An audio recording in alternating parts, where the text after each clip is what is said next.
look too bright? Do I look too white? No, it's perfect. Hello, this is Evil O from Udaipur, Oasville, ex-Oasville.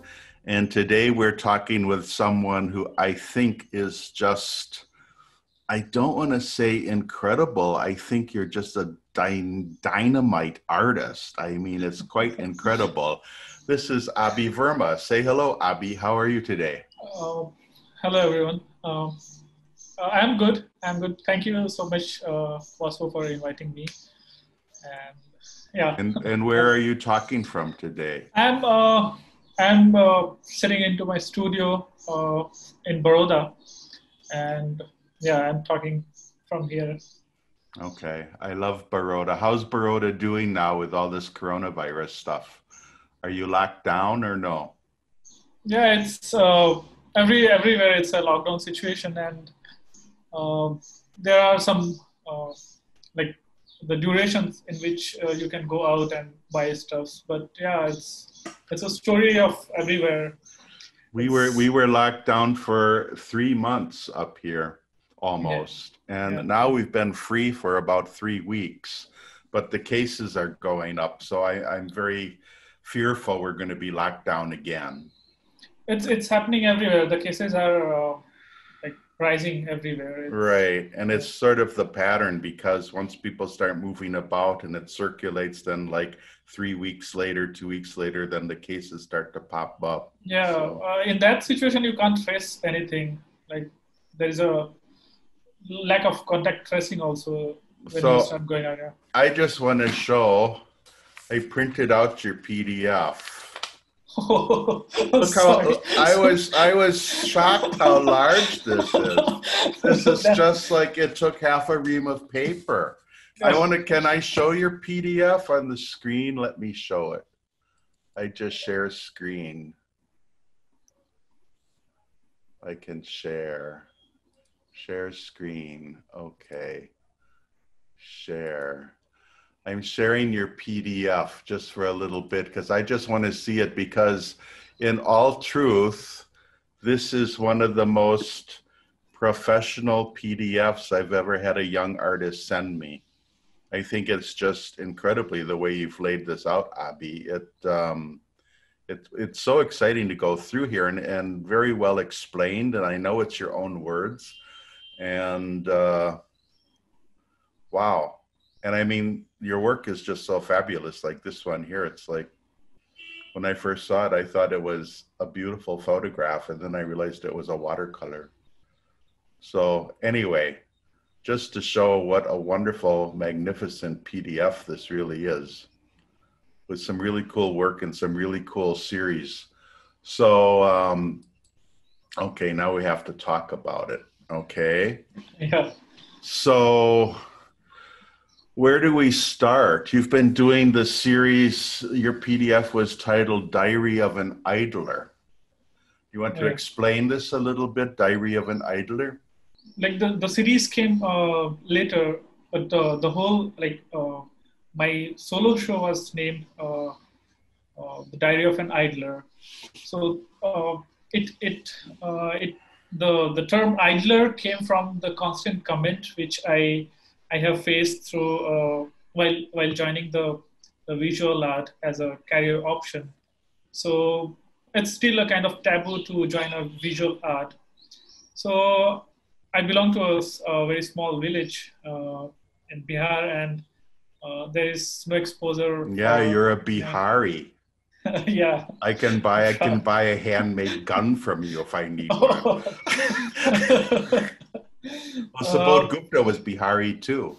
Yeah. And like, as you talk about gun, like my district was once, it was very high in a graph in terms of the crime, but gradually it comes down. And yeah, so I'm coming to the idler thing. So those constant comment like push me to think and question my own existence, and it's a kind of also push me to comment through that term that the idler is moving out doing such things, And yeah, so the idler doesn't necessarily refer to being locked down under COVID times, but you've been called an idler for a long time. But I find that very ironic because you just look at your body of work, you're obviously a very hard worker.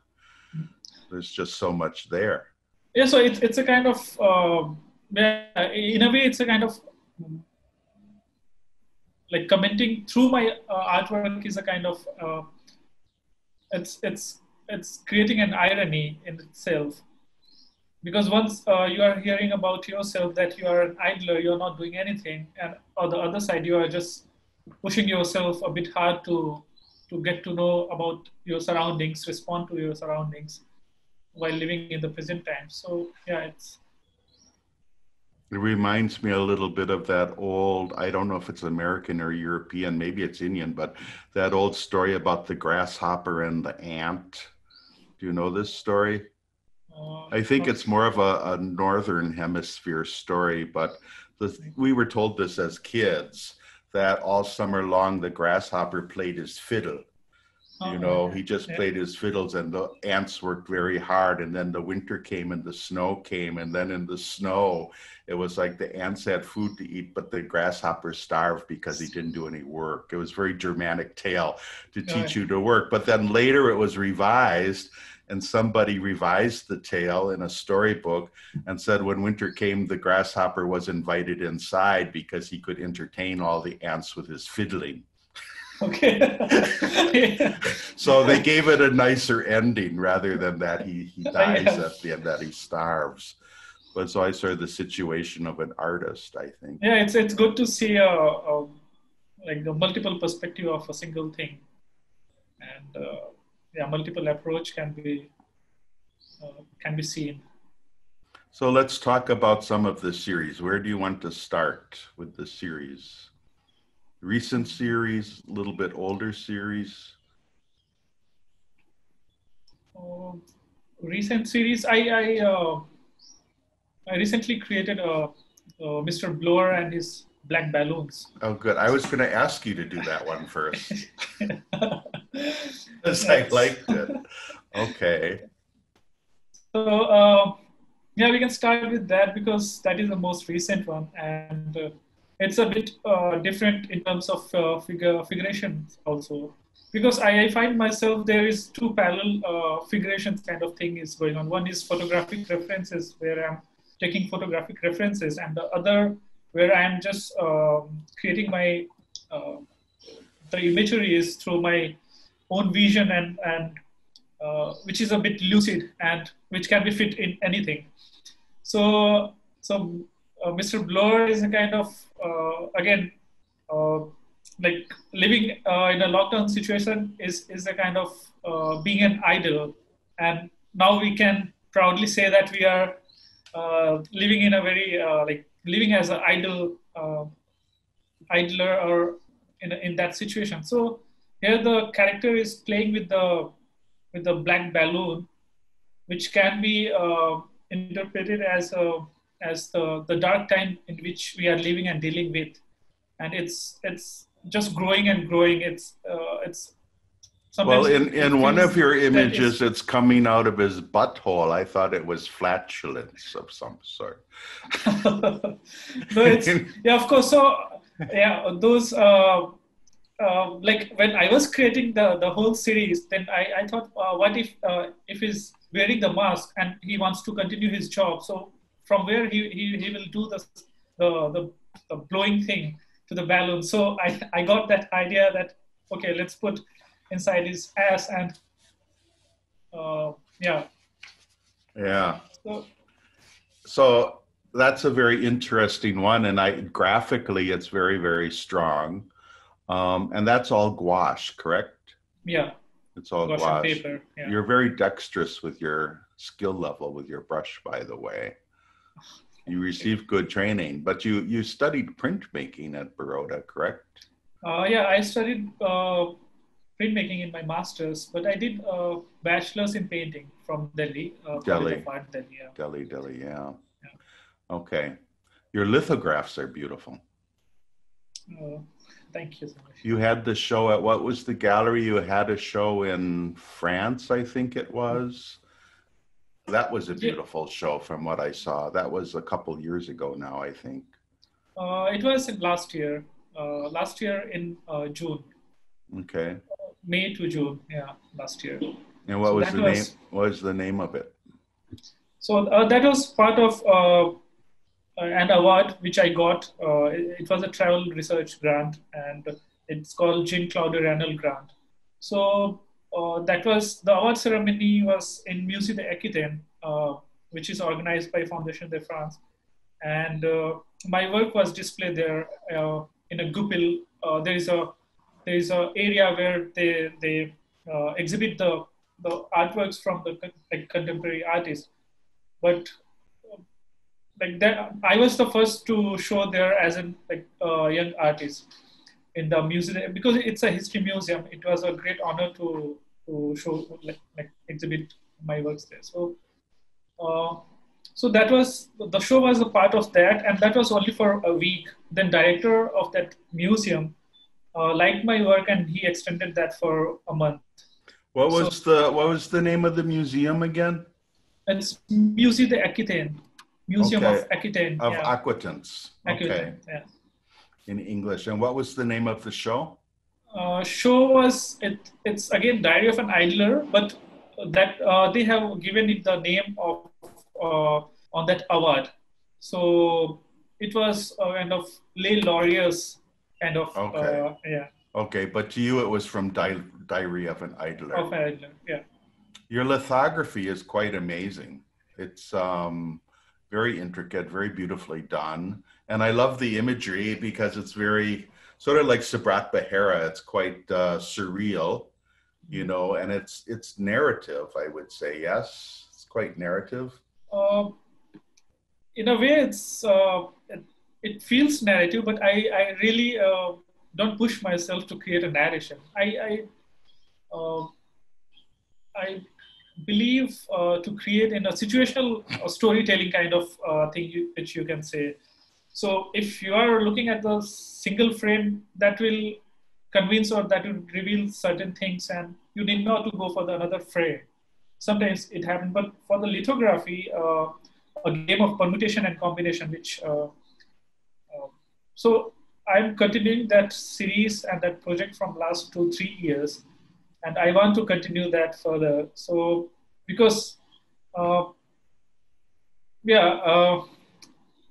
I'm responding to the present times through that works, and I feel that it's a kind of never-ending process to create that imageries, and yeah. And you don't really like to explain your imagery, do you? Or do you like the viewer to just interpret on their own? Or do you have some very definite things you're saying or relating to? Not really. I never try to throw my imageries or throw my things on the viewer. But there is always a quest when I create or my imageries or the during or the figurations. I always try to create the character which can stand in any situation, like apart from the political thing or what is going on surrounding. If you look at the imagery, you can just think which is based on your own experiences, and you can take your own story with that. So I generally don't throw anything to the viewer. And I myself, with the miniatures that we do, if it seems obvious to me that it's going to be interpreted in one way because it's kind of an obvious image, then I'll give it a title to like just nudge that interpretation a little bit, so that I'm sure they're really seeing it the way I would hope they would. But many of the miniatures we do, I really like people to interpret them in the way they wish. So then I just leave them untitled. They're just untitled. And sometimes it's untitled from a series. For that, I add the text inside. So that text will lead you to somewhere else also, like while looking on the directness of that image and then adding the text which is not related to that will push you to rethink about that imagery, which I try generally. I think I first bought some of your work, some of your lithographs when you were still in school, didn't I? Oh yeah. I was a recent graduate, like recently passed out, and yeah, and You were one that of was the last. You were one of the last printmakers that I bought for that collection because I was winding it down, and it was like. And now I very rarely buy prints anymore.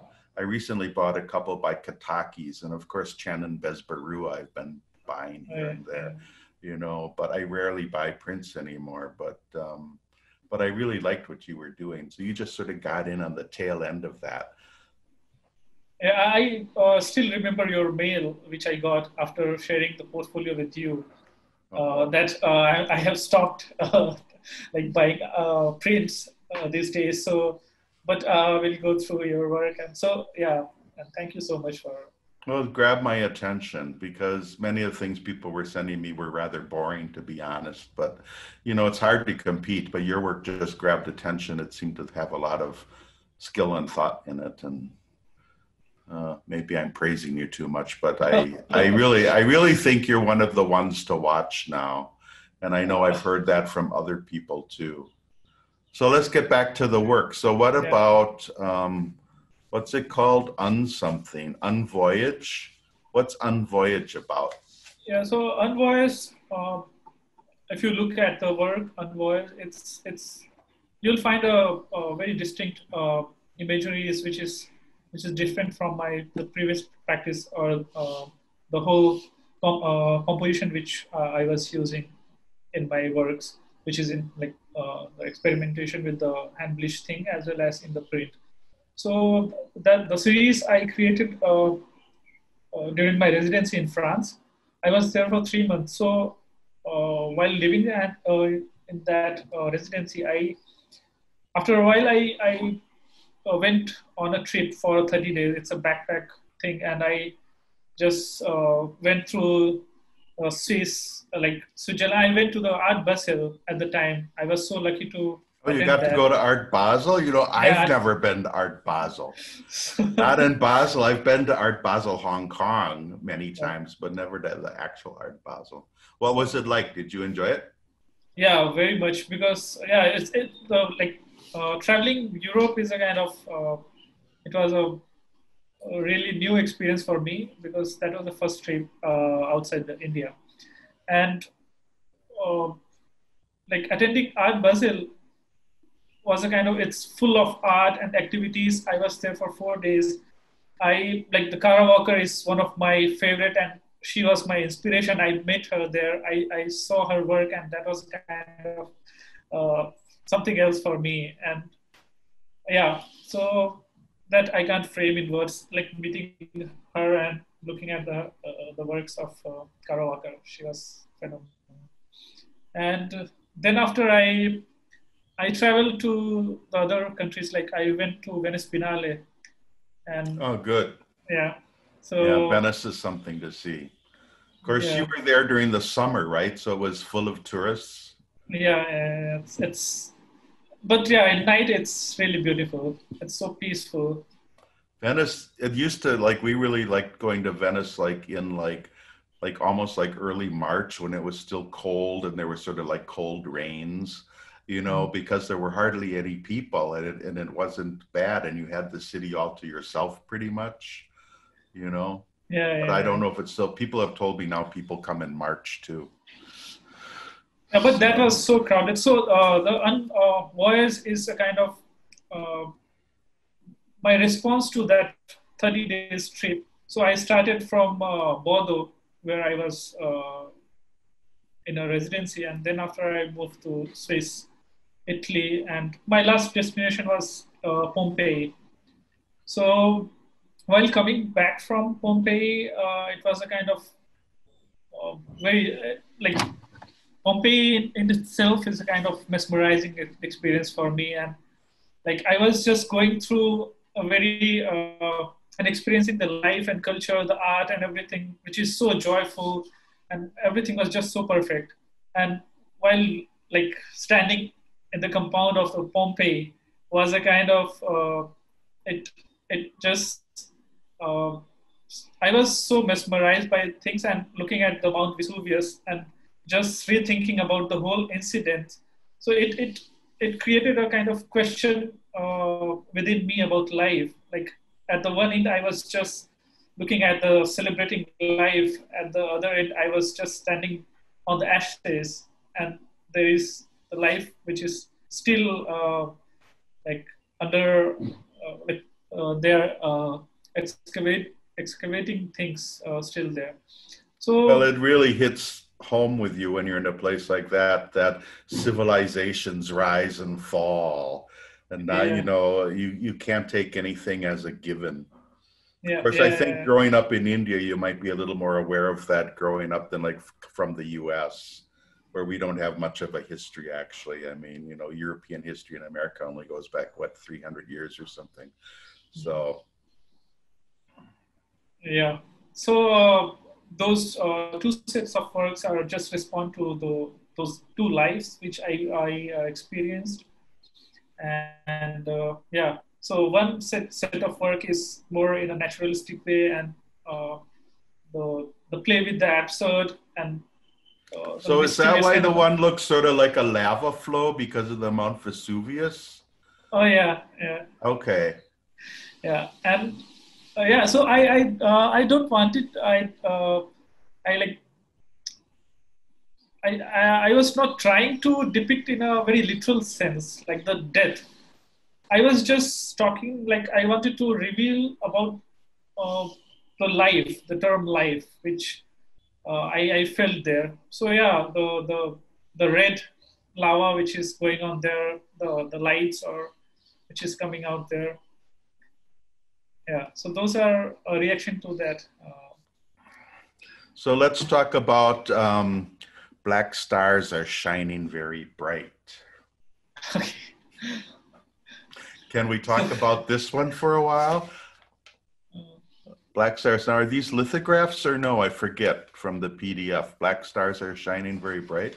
Those are hand bleached inkjet prints, and Hand bleached inkjet prints. yeah. Okay. Okay. So I want to discuss on the technique which I started with this series, and it is called Black Stars Are Shining Very Bright.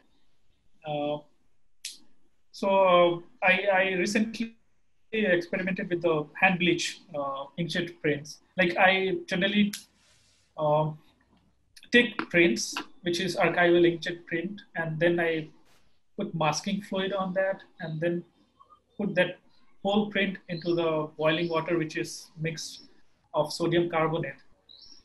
So the open surface, it came out, and the protected surface, which is by masking fluid, it got preserved. And when you remove the masking fluid, you'll get the painterly effect. Okay, so, wonderful. So okay. it's so the first set I displayed in last year in a Musée d'Équité during my solo show. So so it's a kind of getting the painterly effect out of that digitalness and pulling that into my own territory. So the black stars are shining very bright is a kind of, it deals with the day-to-day conflicts and the which we face in the surrounding, and there is lots of autobiographical references which is there, and the character is dealing with the certain things, and there is a drama like quality in the interior spaces, which is very like looking like a lavish interiors, but the drama which is going on there, that is so much contradictory to that interior space. Are, So it's are a the kind. photographs with you holding the light part of that series, or is that a separate series? It's the black stars are shining very bright. It's a continuation of like there are multiple sets of that. So Okay. in the portfolio that is black stars are shining very bright 4 and 3, and preparations is also part of that work. So the whole series is just responding to the present times and the conflict and which is all around, and finding myself or uh, into that conflict and responding to that. So there is lots of autobiographical references to that. So you're very comfortable to switch between lithography, painting, photography. Not comfortable. But you do.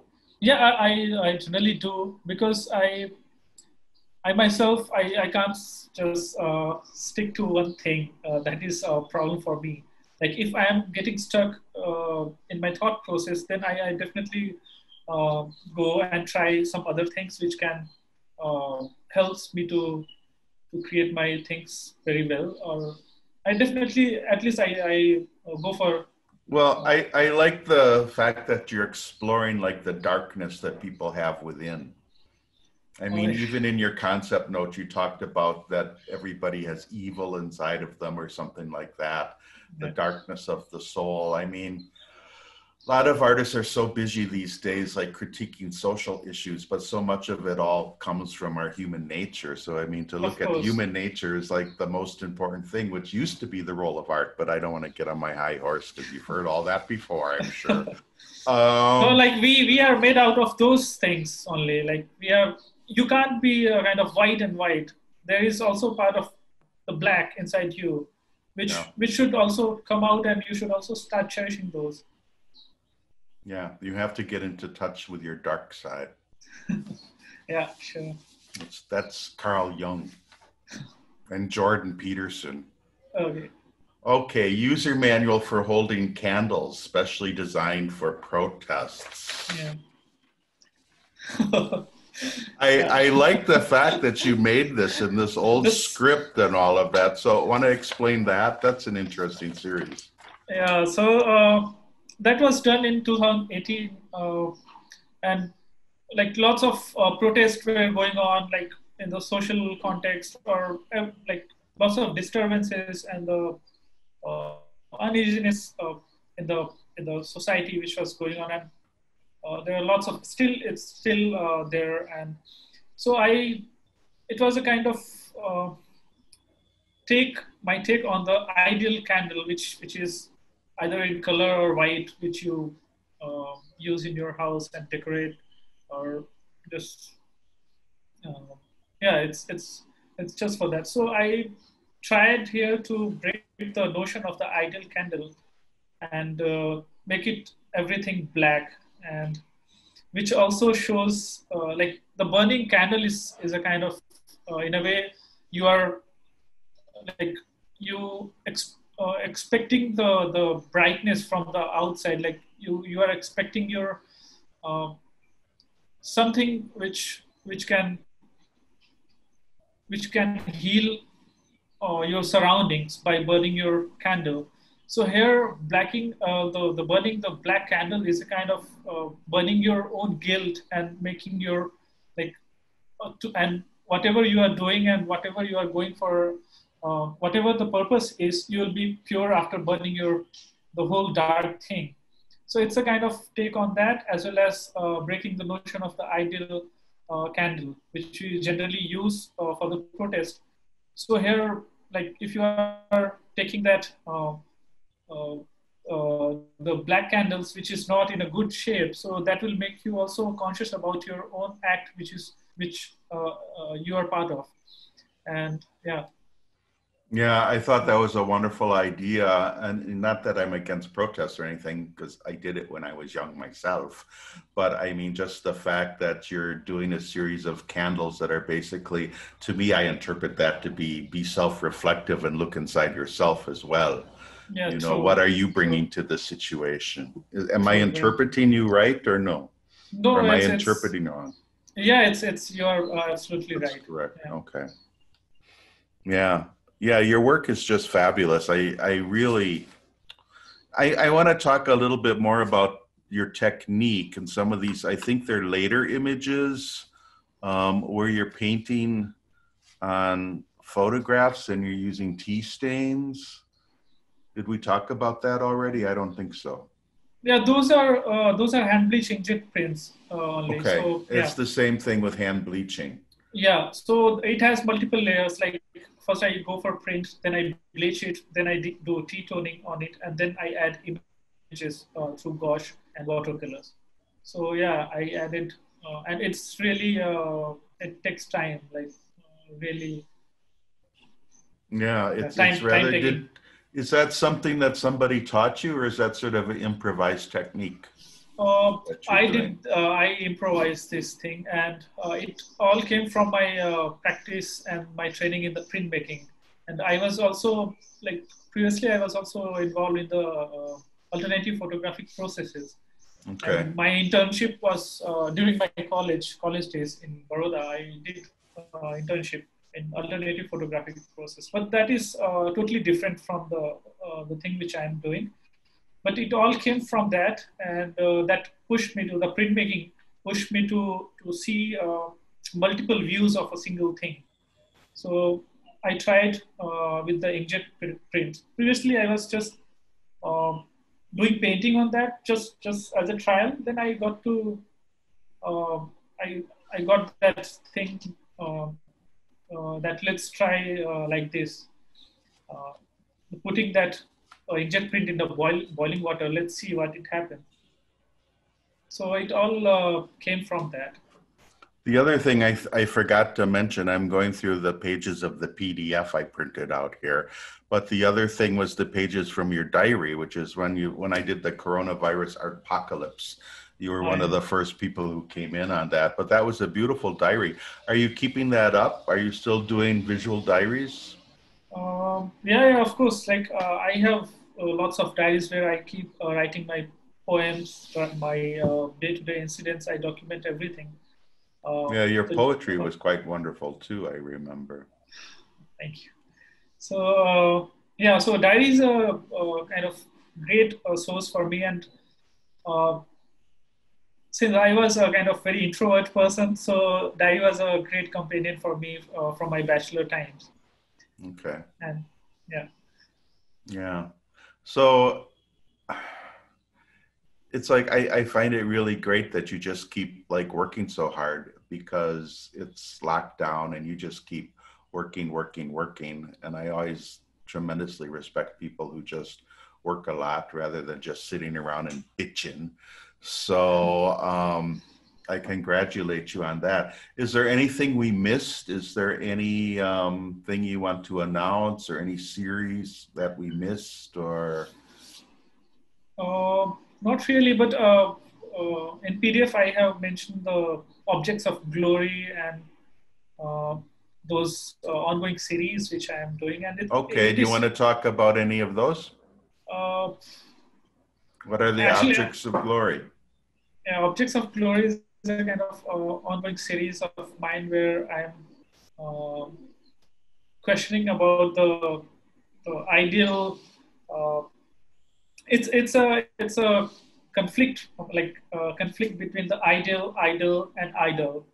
So I just want to play with this idea and how we told to like trained as a what is you have to do and what is not. So there is always a kind of I I was just trying to create a kind of violation which is within the ideal, which so the whole project is all about that, which question the ideal notion of the things which we generally follow, and creating a question that what the other possible uh, things will be from that.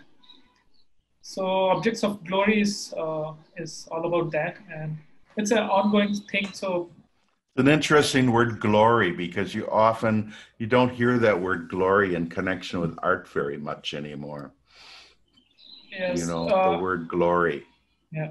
You know, because you always think of glory as like glory on the battlefield or glory in sports. It's a very masculine term, I would say. Maybe some feminists would argue with me about that. But what do you think about this term glory? Glory, yeah, of course, I agree with you because in our field we are not a kind of I have listened to this term in our field also, like if someone is glorified someone's aura or someone's presence, like the senior artist, or I don't know whether it is fake or what is. But for me, glory doesn't really exist in our uh, field because we keep on doing things and the struggle is still there throughout our lives. So I don't know that it's a great term to use in our field, glory. But yeah, achievement and yeah, this kind of things. Achievement for sure. Yeah. I don't know. I was asked that question in that seminar Zoom meeting that I just had with Galleria Spas with Annapurna Garamella and Sunika Soni, but about whether or not we still believed in the, they termed it the myth of the genius artist. And it was like, you know, not to say that I'm a genius myself, but I still sort of do. At the moment, I said no. I said, you know, we work as a collaborative team and blah, blah, blah. So personally, my artwork is very collective, actually, but I don't like that word collective. It's more like a little carcana, which it is, you know, a little business of some sort. And, but I guess I still do believe in the myth of the solo genius. I think that's part of what, because if art is to still hold some element of expressing yourself, you know, and via expressing yourself, expressing the nature of humanity, which is one thing artists always did, and I think that's what you're doing now, then you do end up creating the solo genius who's just very good at that. Though, you know, the word genius is a very strong word, and you normally don't get that word applied to you until long after you're dead. But yeah, agree or no? Yeah, I totally agree. Yeah. So anyway, I don't want this to get too long. So I'm going to kind of say goodbye unless you have something else you want to say. Do you have gallery representation? Anant Art Delhi is representing me from last 2 years, 3 years. Anant Art, okay. Yeah, Anant Art Gallery, and showing my works in art fairs. So if somebody's interested in your work, they should contact Anant Art? Yeah, sure. Yeah? Definitely. Yeah. I think Bhavna was doing something with you too once in a while too, at Latitude. Yes, I was part of the same show, which the print, and that was the only show which okay. Yeah, I participated with the Gallery Latitude, and she she admires my work, and let's see if we can. I admire it too. Project, yeah. I think it's fabulous. Okay, Abhi, do you like the full name? Yeah. Abhishek Narayan Verma? Yeah, sure. Abhishek Narayan Whatever Verma. you want Abhi to. Verma. Yeah. Nice speaking to you. Say goodbye. Thank you so much for inviting me for this conversation. Okay, goodbye from Evil Low. Goodbye. Stay safe.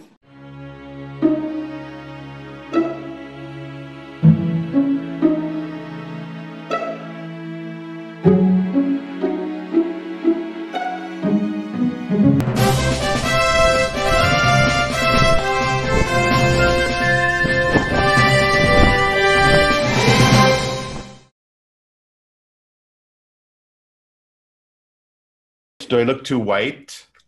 No, it's perfect.